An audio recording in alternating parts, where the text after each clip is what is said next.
ድኻን ሸሎም ኳኺሐ እቲ ዘብዐኛ ኸፈተኒ رأي مسبلن ግን ስንብድ በለ ብዙሕ ያቃለብ ኩሉን ናብቲ በዓል ገዛይ ዝድቅሰሉ ኸይደን ተንኳሕኳሕ ኣቲ እንታይ ጌርና ኪና ዘይተደቅስና ገና እንዲ ዘሎ ዝግዘ ኢላ ዓረብረም እናበለት ክፍተበለትኒ ካብተን ሰራሕተኛታት ሓንቲ እዩ መሲልዋ ነይሩ رأي مسبلتኒ ብጣዕሚ ደንገጸት ኣነ እውን ብጣዕሚ የሰንቢደ ነቲ ማዕጾ ጋህ ኣቢለ እቱ ምስ በልኩ በዓል ገዛይ ካብ ድቃሱ ይተስአን ለካ በዓል ገዛይ ቀትርን ለይትን ኣብ ስራሕ ደኺመ እናበለ ማመኽነይታ እናገበረ ዝሓድር ነዚ ስለ ዝለመደ እዩ እቲ ካብ ምንም ንላዕሊ ዝጎድአኒ ድማ ምስታ ኣነን ደቀይን ኣብ ጎደና ክንወድቕ ኢልና እሞ በይዛ ኸሓግዝና ካብ ዘለኽዎ ስተርኒ ኢላ ለሚና ኣነ እውን ፀገማ ከም ጓል ኣንስተይቲ ተረዲኤ ሓዚነላ ካብ ስራሕ ሓሊፉ ናብ ገዛ የእትየያ ኣሚነ መኻፍልቲ ሓሳበን ሽግረይን ጌረያ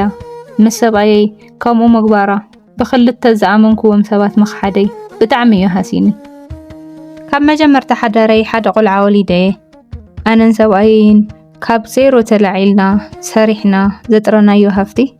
ንስተኻፈልና ብዓቕመይ ክሰርሖ ዝኽእል ስራሕ ምግቢ ቤት እዩ ኢለ ስለዝሓሰብኩ ንእስ ኢላ ጽፍፍ ዝበለት ቤት ምግቢ ኸፈትኩ ሰብኣየይ ኣነ ስራሕ ኩሉ ምግቢ ብጣዕሚ እዩ ዝፈትዎ ነይሩ ብናተይ ውሕልልነት ኩሩዕ እዩ ካብ ሓሊፉ ሰባት ሞያይ ክርእሉ ይደሊ ስለዝነበረ ዝረኸቦ ሰብ እዩ ናብ ገዛ ሒዙ ዝመጽእ ብዝኽእሎን ዝፈልጦን ሞያ እንተነጠፍከ ሓይሽ ኢለ ቤት ምግቢ ኸፊተን ትሰርሕ ኣብቲ መጀመርታ ከምቲ ተጸበኽዎ ይረኸብኩን ከምቲ ኣብ ገዛ ዝስራሕ ኣጸቢቐ ኣጥዒመ ሰሪሐ ይቐርብ እሞ ሰባት ጥዑም ምግቢ ኢሎም ኣድኒቖም ኣመስጊኖም ይኸዱ ኣብ ሓፂር ግዜ ብዙሕ ዓሚል ኣፍሬ ብዙሓት ትእዛዛት ነተኣናግድ ኢና ሒሳብ ክስራሕ ከሎ ግን ካብ ኣታዊኡ እቲ ወፃኡ ይበዝሕ ናይ ቢዝነስ ዓለም ንኽፈልጥ ብዙሕ ገልታዕቲ ዓቢሉኒ እዩ ኢደይ ንዘይመሃብ ኣነ እውን ህልኽ ኢለ ጠንኪረ ስለዝሓስክዎ ግን ከሲራ ይተረፍኩን ካብ ንእሽተይ ቤት ምግቢ ናብ ዓብዪ ሆቴል ኣብፂሕዮ እየ ኣቦ ጓለይ ክንፋታሕ ከለና ወፊርኪ ሰሪሕኺ ናብራኻ ክትመርሓ ኣይትኽእልን እንታይ በለ ክትብልኒ ኢኺ ናትክ ዕጫ ወይ ሓደ ኣቦ ሓሙሽተ ቆልዑ ተኣቲኺ ናቲ ቆልዑት እናዕበኸ መዋእል ከተሕልፍዮ ኢኺ ወይ ድማ ናይ ሓደ ውሽማ ኮንኪ ተጸጊዕኺ ኢኺ ክትነብሪ እዘን ዝወሰድክየን ገንዘብን ንብረትን ኣተሓሕዛ ስለ ዘይትኽእልሉ ኣዋርሕ ክትውድእየን ኢኺ ሽዑ ኣበይ ከም ትወድቂ ክንርኢ ኢሉ ስለ ዝሓጨጨለይ ወዲቐ ኸይተርፍ ገጽ ሰብኣይ ከይርኢ ኣብ ኢድ ሰብ ከይወድቕ ስነይ ነኺሰ ሰሪሐ እየ ኣብ ዝብፅሐዮ ኣነ ንሱን ሓዳር ክንገብር ከለና እዚ ዝበሃል ኣታዊ ነበረናን ተለቂሕና ምንጋድ ጀሚሩ ኣነ እውን ብዝኸኣልክዎ እናሓገዝክዎ መነባብሮና ነተመሓየሸ ኸደ ሓዳርና ክቕፅል ስለ ዘይከኣለ ክንፋታሕ ወሲና እዚ ኩሉ ተጠርዩ ዘሎ ሃፍትን ንብረትን ሓዳር ምስ ገበርኩ ምስ ተጠረየ ስለ ዝኾነ ፍርቂ ክትምቀል ግቡኣ እዩ ምስ ተባሃለ ኣይተውሓጠሉን ደምና ነብዐ እዩ ካፊሉኒ በዛ ሓሪቑ ኣብ ቅድሚ ሰባት ዋጋ ከም ዘይብለይ ጽግዕተኛ ካብ ምዃን ወፃኢ መማረፂ ከም ዘይብለይ ምስ ነገረኒ ህልኽ ሒዙኒ ዋላ ደጊም ተስፋ የብሉን ከሲረ እየ ኢለ ኣብ ዝሓሰብ ኩሉ ግዘካ መማረፂታት እናኣለሽኩ ካብ ግዘ ናብ ግዘ እናተምሃርኩ እናማሓየሽኩ ኸድኩ እምበር ተስፋ ኣይቆረፅኩን ሓደ ግዘ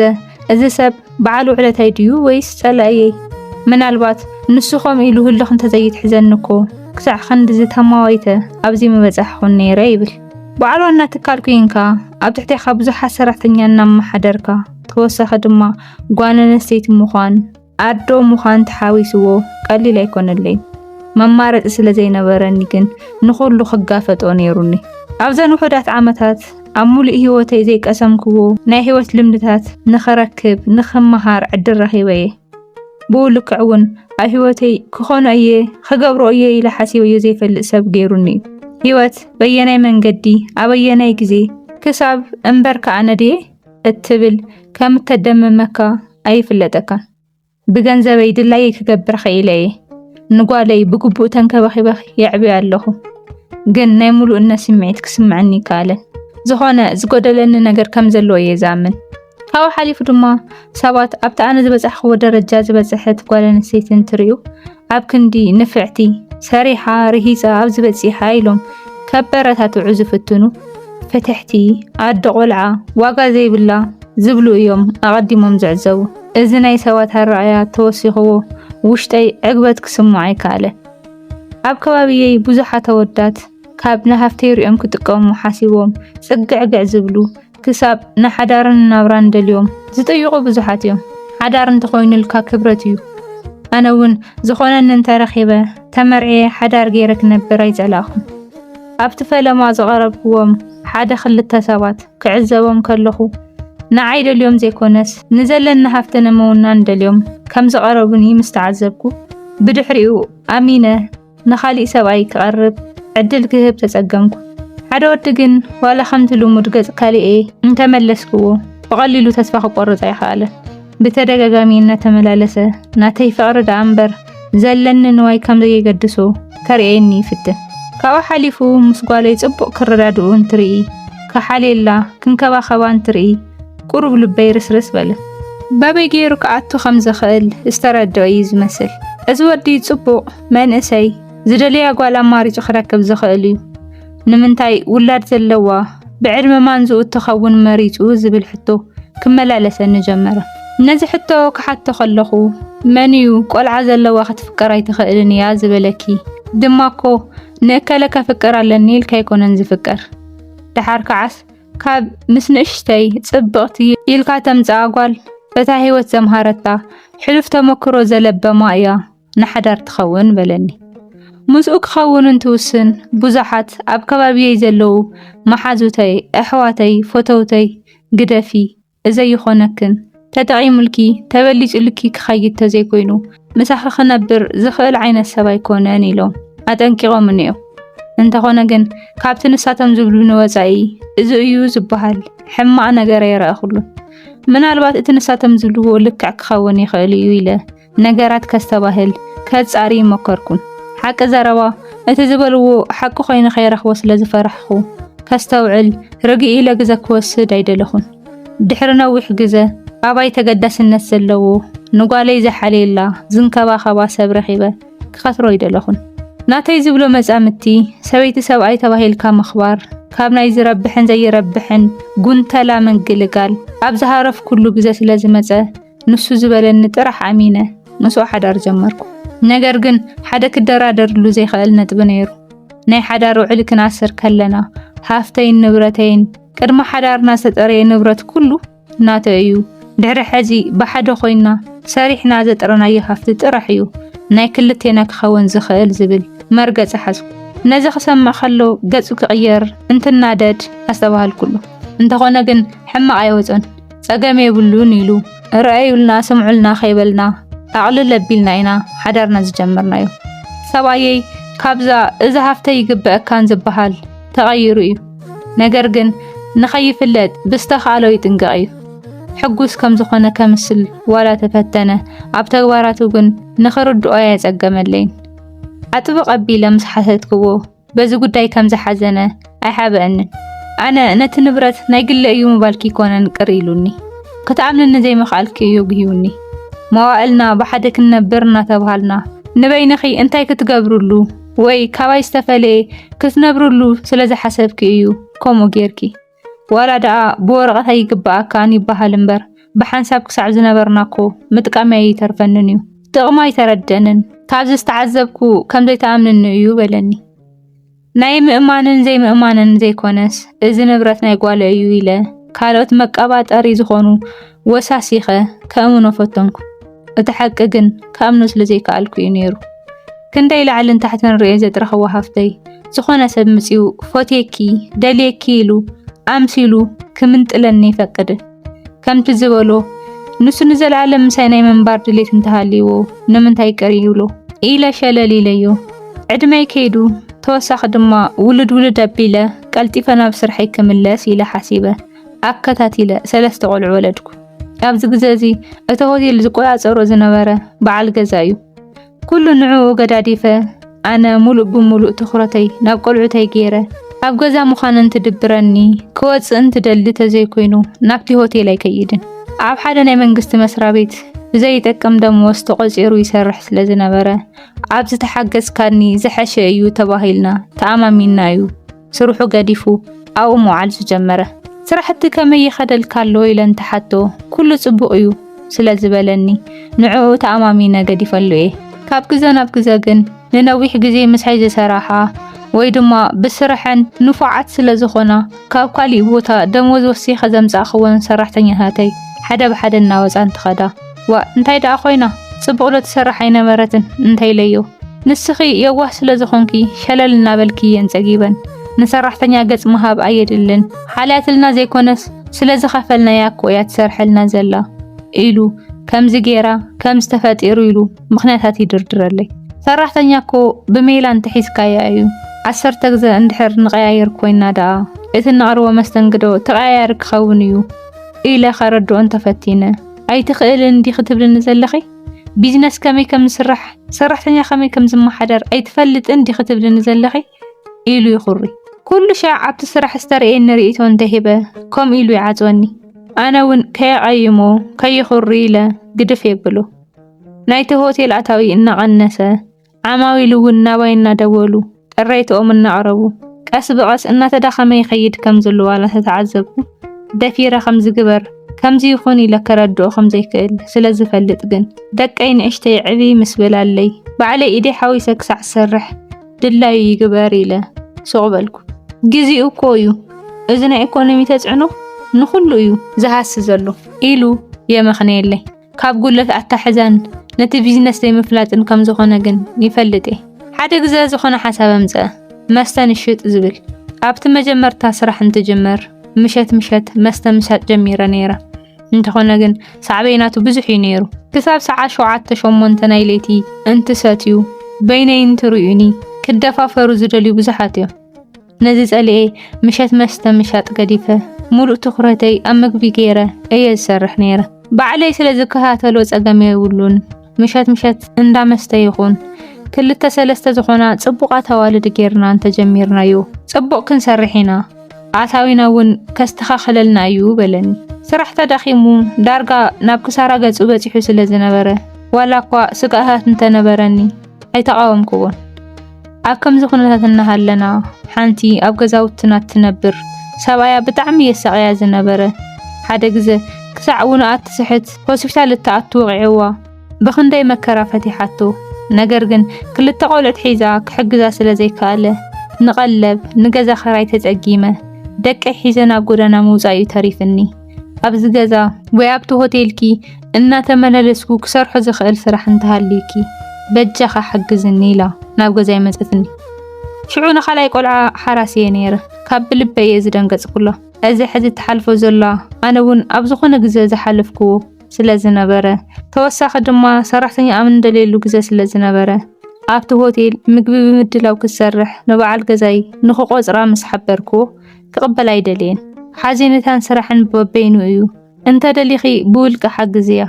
ሞያ ኣለዋን ዘይብላን ከይፈለጥና ዓማዊልና ክተባረር ዲኺ ደሊኺ ይበለኒ ደሓን እታ ሓዝ ዘላ ሰራሕተኛ ክለቅቀየ ትብላ ዶ ትብለኒ ነበርካን ንሳኸይ ከደት ከላ ፈትና ካብኣ ትመሃር ተዘይክኢላ ካሊእ መማረፂ ንወስድ በልክዎ ከይፈትዎ ተስማዕሚዑ ስራሕ ጀመረት ሓደ ግዜ ድማ ኣብ ገዛ ሰራሕተኛ ዘድሊ ነገራት እንተሃልዩ ንዓኣ ፀዊዐ ኣብ ትርፊ ግዜኣ ክሰርሖ ይገብር እሞ ተወሳኺ ንገለ ተኾነኪ ኢለ ሽጉጥ የብለላ ካብቲ ዝተቆፂራ እትረኽቦ ገንዘብ እቲ ሕልፍ ኢለ ኣብ ገዛ እንትሕግዘኒ ዝህባ ይበዝሕ ነይሩ ብዝረኸበት ንቁፅሪ ኣመስጊና ኣይትጸግብን ናይ ዘለኣለም በዓልቲ ውዕለታ ኢኺ እያ ትብለኒ ዝነበረት እቲ ናይ ምሸት ናይ መስተ ስራሕ ተጀሚሩ ቀኒኒ ምስ በለ ኣብቲ ፈለማ ተወሳኺ ኣታዊ ስለ ዘድልየኒ ቀትሪ ምግብና ሰራሕኹ ምሸት ተወሳኺ ክሰርሕ ዝብል ሓሳብ ኣምፅያ ክልቲኡ ክተካይዲ ክኸብደኪ እዩ ነቲ ስራሕ እውን ጽቡቕ ኣይኮነን እንትብል በዓል ገዛይ ሓጋዚኣ ኾነ እንታይ ፀገም ኣለዎ ደሓን ትሞክሮሞ ተዘይኮይነ ሓዲኡ ትገድፎ በለኒ እንተኾነ ግን ክልቲኡ እናሰርሐት ካብ ወርሕን ላዕሊ ክጸንሕ ይከኣለት እቲ ምሸት መስተ ምሻጥ ይሕሸኒ እሱ የዋፅእ ተወሳኺ ቲፕ ስለ ዘለዎ ንሱ ክሰርሕ መሪፅ ኣለኹ ኢላ ጠቕሊላ ምሸት ክሰርሕ ጀመረት ንእሽተይ ሓፍታ ምስኣ ከም ትቕመጥ ገይራ ንሳ ምሸት ስራሕ ሓዲራ ንጉህ ገዛ ትኸይድ በዓል ገዛይ እዚ ናይ ምሸት ስራሕ ካብ ዝጅመር ዳርጋ ናብ ገዛ መምጻእ ገዲፍዎ እዩ ኣብኡ መዓል ምሕዳር ለሚዱ እዩ ሓልሓሊፍ እዩ መፅኡ ዝርኤና ሓደ ግዜ ጥፍእ እንተይሉኒ ድማ ናብ ስራሕ ከይደ ይራኽቡ ኩሉ ግዜ መምኽነይትኡ እዚ ድርጅት ካብ ኪሳራ ንምድሓን ይጽዕር ኣለኹ ዝብል እዩ ውሽተይ ዝኾነ ትኽክል ዘይኮነ ነገር ከም ዘለዎ ዋላ ተሰምዐኒ ገጽ ሂበ ከሰላስሎ ግን አይደለኹን ኩሉ ንፈጣሪ ሂበ ናብ ደቀይ ምዕባይ ኣድሃብኩ እታ ሳልሰይቲ ጓልና ሓደ ዓመት ምስ ገበረት ናብ ስራሕ ምልስ መባል እንትጅምር ሰብኣየይ ደስ ኣይበሉን ኣፈውፂኡ ንስኻ ኣብ ገዛ ኮይንክ ቆልዑ ተዕቢ እዚ ናይ ስራሕ ጉዳይ ባዕለይ ኣለኽዎ በለኒ ስራሕ ስለ ዝለመድኩ ኣብ ገዛ ከፍ ኢልካ ምውዓል ኣይፈተኹውን ጽምም ኢለ ሓልሓሊፉ ምምልላስ ቀጸል ኩሉ እቲ ገዛ ዳርጋ ዓንዩ እዩ ክበሃል ይከኣል ተዳኺሙ እዩ ጸኒሑኒ እተን ሰራሕተኛ ኣይፈልጠንን ብቻ መገዛ ድርጅተይ ከም ጋሻ ዝኾንኩ ኮይኑ ተሰምዐኒ ነተን ሰራሕተኛ ከምዚ ግበሪ ከምዚ ይኾን ኢለን ተኣዚዘየን ኣይሰምዓንን ኣብዚ ገዛ ብዙሕ ለውጢ ከም ዘድሊ ተረዳእኹ ካብ ግዜ ናብ ግዜ ዘሎ ናይ ናብራ ግሽበት ተጽዕኖ ከም ዘለዎ ይኣምን እንተኾነ ግን ካብ ኣተሓሕዛ ጉለት ዝፍጠሩ ዘለዎ ኪሳራታት ከም ዘለዎ ግን ርዱእ እዩ ነይሩ በዓል ገዛይ እውን እንተኾነ ኣነ ዘይፈልጦም ኣድለይቲ ዘይኮኑ ብዙሓት ወጻኢታት ከም ዘለውዎ ተረዳእኹ ካሊእ ትረፍ ብዙሓት ኣዕርኽተይ ኣዝማደይ ዝብሎም ሰባት ኣብቲ ገዛ ዳርጋ መዓልታዊ ክበሃል ብዝኽእል ብነፃ ይበልዑ ይሰትዩ ተዓዘብኩ ኢደይ ክሓውስ ከም ዘለኒ ወሲነ እየ ዝተወሰኑ ሓላፊነታት ናብ ባዕለይ መለስክዎ እቲ ገዛ ሕድሳት የድልዮ ስለ ዝነበረ በዓል ገዛይ ከሕድሶ ዋላ ተመኻርክዎ ሕራይ ካብ ምባል ወፃኢ ከተግብሮ ስለ ዘይከኣለ ባዕለይ ክውድኦ ዘድሊ ኩሉ ገዛዚኤ በዓል ሞያ ቆፀርኩ ንሰለስተ መዓልቲ ዝኸውን ናብ ገዛ ስለ ዘይመፀ ሰራሕተኛ ይመፁ ኣለዉ እሞ ከምዚ ግበር ከምዚ ይኹን እዚ ተኸታተሎም ክብሎ ኣይከኣልኩን እንቶም ሰራሕተኛ ዝቆፀርኩላ መዓልቲ ናብ ቤተ ክርስቲያን ዓሙቱ ስለ ዝነበረ ብለይቲ ተሳሊመ ብኦቢለ ድማ ስራሕ ንኸዓፅኡ እቲ ዝስራሕ ስራሕ እውን ከርእዮም ሓሲበ ናብቲ ስራሕ ኸድኩ እቲ ህንፃ ጂ+ ኮይኑ ኣብ እግሪ ሬስቶራንት ኣብ ላዕሊ ድማ መደቀሲ ዝሓዘ እዩ ዝበዝሕ ግዜ ኣብ ጥቓ መናሃርያ ስለ ዝኾነ ካብን ናብን ዝንቀሳቐሱ ተጓዓዝቲ እዮም ዝሓድሩሉ ዓይኒ ቦታ ስለ ዝኾነ ክራዩ ክባር እዩ ካልኦት ሰባት ክራይ ወሲኽና ንሕና ክንሰርሐሉ እንትብሉ ገንዘብ እናወሰኽኩ እየ ክሳብ ሕዚ ጽኒሐዮ ካብ ግዜ ናብ ግዜ ክንድቲ ዝግብኦ ይሰርሕ ስለ ዘይነበረን ሓደ ዝረኽቦም ክፍተታትን ኣመሓይሸ ከም ብሓድሽ ስራሕ ንምጅማር እዩ ሓሳበይ ካብቲ ገዛ ምጽራይን ምጽባቕን ክጅምር ተበጊሰ በዓል ገዛይ በዚ ሕዚ ዘለናዮ ከምኡ ክንገብር ዝኽእል ዓቕሚ የብልናን ዋላ ተበለኒ ዳርጋ ብወነነ እየ ዝገብሮ ዘለኹ ኣብቲ ሆቴል እንትበጽሕ ንግሆ ስለ ዝነበረ ኩሎም ደቂሶም እዮም ብኻንሸሎን ኳኺሐ እቲ ዘብዐኛ ኸፈተኒ ረአይ መሰበለኒ ግን ስንብድ በለ ብዙሕ ያቃለብ ኩሉን ናብቲ በዓል ገዛይ ዝድቅሰሉ ኸይደን ተንኳሕኩሕ ኣቲ እንታይ ጌርና ኪና ዘይተደቅስና ገና እንዲህ ዘሎ ዝግዘ ኢላ ዓረብረም እናበለት ክፈተበለትኒ ካብተን ሰራሕተኛታት ሓንቲ እዩ መሲልዋ ነይሩ ረአይ መሰበለትኒ ብጣዕሚ ደንገጸት ኣነ እውን ብጣዕሚ እየ ሰንቢደ ነቲ ማዕጾ ጋህ ኣቢለ እቱ ምስ በልኩ በዓል ገዛይ ካብ ድቃሱ ይተስአን ለካ በዓል ገዛይ ቀትርን ለይትን ኣብ ስራሕ ደኺመ እናበለ መምኽነይታ እናገበረ ዝሓድር ነዚ ስለ ዝለመደ እዩ እቲ ካብ ምንም ንላዕሊ ዝጎድአኒ ድማ ምስታ ኣነን ደቀይን ኣብ ጎደና ክንወድቕ ኢልና እሞ በይዛ ኸሓግዝና ካብ ዘለኽዎ ስተርኒ ኢላ ለሚና ኣነ እውን ፀገማ ከም ጓል ኣንስተይቲ ተረዲኤ ሓዚነላ ካብ ስራሕ ሓሊፉ ናብ ገዛ የእትየያ ኣሚነ መኻፍልቲ ሓሳበይን ሽግረይን ገይረያ ምስ ሰብኣየይ ከምኡ ምግባራ ብኽልተ ዝኣመንክዎም ሰባት መኽሓደይ ብጣዕሚ እዩ ሃሲኒ ለካ 10 ግዜ ሰራሕተኛ ዝቀያየር ዝነበረ ምሳይ ሕደራ እናበለ ስለ ዝሸግረን እዩ እምበር ፀባየን ስለ ዝቀየራ ስለ ዝሰረቓ ወይ ኣነ ስለ ዝሓንቀቕክዎን ኣይነበረን እዚ ኩሉ ጻሬ ምስ በጽሕዎ መገዛ ገዛይ ስርሐይ ክሳብ ክንድዚ እዚ ኩሉ ዓመታት ይፃወተለይ ከም ዝነበረ ነቲ ስራሕ ተገዳስነት ዝበሃል ዘይብሉ ከሰረ ተዓፀወ ዘይግድሾ እቲ ተመርዒ ክካፈለኒ ዝሓሰቦ መደብ ስለ ዘይተሳኽዐሉ ገንዘብ ከም ድላዩ እናወሰደ ክጥቀመሉ ጥራሕ ዘይኮነስ ኣነ ብዘይፈልጦ እናሰረቐ ይቕምጥ ከም ዝነበረ ኩሉ ምሉ በጻሕዎ ፍዑ ነቶም ናይ ቀረባ ዝነበሩ ኣብቲ ፈለማ ትጋገይ ኣለኺ እዚ ወዳይ ይኾነክን እዩ ዝበሉኒ ኣዕርኽተይ ኣሕዋተይ ፈተውተይ ፀዊዐ እዚ ኩሉ እንትኸውን ኣበይ ነርኩም ኣነ ቆልዑ ክዕቢ ኣብ ገዛ እንትውዕል መቸም እቲ ንሱ ዝገብሮ ዘሎ ኣይትፈልጡን ኣይብልን ንምንታይ ኣጽቂጥኩም ንምንታይ ዘይነገርኩምኒ ኢለ ኣፋጠጥ ኩሎ ናቶ መልሲ ኢልና እኮ ነርና እንተኾነ ግን ኣብ ውሳነ የእትወኩምን ህይወተይ ባዕለይ ኣለኽዋ ኢልኪ ኣብ ናይ ግሊ ህይወትኪ ጣልቃ ከይነኣቱ እኳ ጠንቂቕክና ኢኺ ንሕና ዝበልናያ መስማዕ ካባቤት ባዕላ ምስ ረአየት ይረዳእያ ኢልና ሱቕ ኢልና በሉኒ ሓቆም እዮም ኣይፈርደሎምን ኣብቲ ግዜ ንዋላ ሓደ ሰብ ዝሰምዕ እዝና ኣይነበረንን ብድሕሪኡ ንሰብኣየ ይኹን ዋላ ነታ ዝኹሉ እናኣመንክዋ ዝጠለመትኒ ሰበይቲ ርአዮም ኣይፈልጥን ንሰብኣየ ኣባሪረ ናብ ስርሐይ ተመሊሰ እግዚአብሔር ይመስገን ሰሪሐ ደቀ ይዕብለኹ